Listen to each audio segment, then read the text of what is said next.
আজকে আমাদের আলজুবিরা হসপিটালে একটা ছেলে বাবু হলো 10:52-তে, সকাল 10:52-তে। আলহামদুলিল্লাহ ছেলে বাবু অনেক ভালো আছে।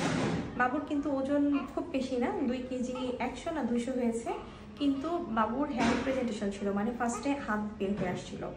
তো যাই হোক, আলহামদুলিল্লাহ বেশ ক্রিটিক্যাল ছিল, শুধু হাত বের হওয়া না, বাচ্চার গলায় 2টা না 3টা কট পেঁচানো ছিল, ডাবলের পরেও আরেকটা ছিল। তো আমরা খুব টেনশনে ছিলাম। শেষ পর্যন্ত আলহামদুলিল্লাহ আমরা সাকসেসফুল হতে পেরেছি। বাবু এখন একদম সুস্থ আছে, মা এবং বাবু দুজনেই সুস্থ আছে। তবে একটা জিনিস আজকে বলতে চাই, যেটা আমাদের এখানে আসলে অনেক ক্রিটিক্যাল কেস আসছে। এইটা কিছুটা এইটার পিকচার আছে যে হাত বের হয়ে আসছে, আগে আমি এটা শেয়ার করবো আপনাদেরকে।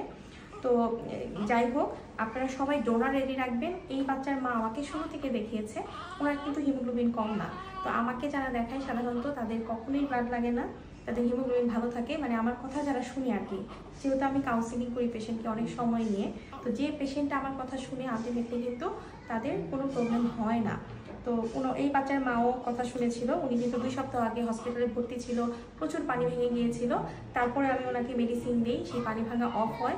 তারপরে 14 দিন পরে, আজকে আসো না 14 দিন পরে এসে আজকে সকালে ভোরবেলা ভর্তি হলো। তারপর আলহামদুলিল্লাহ কিন্তু নর্মাল ডেলিভারি হলো। তখন কিন্তু প্রচুর পানি ভেঙে গিয়েছিল, ওনারা কিন্তু অনেক ভয় পেয়ে গিয়েছিল।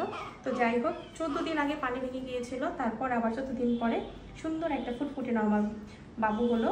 তো ওর বাচ্চার মার কিন্তু ডেলিভারি ডেট কিন্তু 9 তারিখ ছিল, সেই হিসাবে খুব বেশি আগে কিন্তু ব্যথা ওঠে নাই, মানে ম্যাচিউর বেবি একদমই 38 সপ্তাহ প্লাস। তো আলহামদুলিল্লাহ দেখতেই পাচ্ছেন বাচ্চা কত ভালো আছে। সবাই সাবধানে থাকবেন আর সবাই ডোনার রেডি রাখবেন। ডেলিভারির সময় অবশ্যই একজন ডোনার রেডি রাখা জরুরি। যদি হিমোগ্লোবিন ভালোও থাকে তারপরেও রাখবেন, কারণ কখন কোন বিপদ চলে আসে আসলে বলা যায় না। আর সবাই দোয়া করবেন, যেখানে থাকেন সেখান থেকে দোয়া করবেন।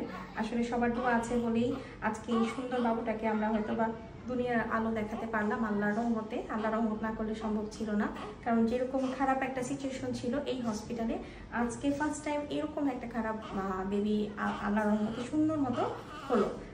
সবাই দোয়া করবেন, সবাই নিশ্চয়ই পাশে আছেন, এই জন্যই এত ভালো হচ্ছে আলহামদুলিল্লাহ। আর যেখানে আছেন সেখান থেকেই নর্মাল ডেলিভারি চেষ্টা করবেন। আমাদের সবসময় একটা কথাই বলা, নর্মাল ডেলিভারি করার সবাইকে চেষ্টা করতে হবে, মনোবল ভালো হতে হবে। যদি মনোবল ভালো থাকে তাহলে অবশ্যই নর্মাল ডেলিভারি হয়। আর সিজার তো করতেই হবে, যাদের কমপ্লিকেশন থাকবে সেক্ষেত্রে তো সিজার করতেই হবে। তো ভালো থাকবেন, সুস্থ থাকবেন, আল্লাহ হাফেজ, আসসালামু আলাইকুম।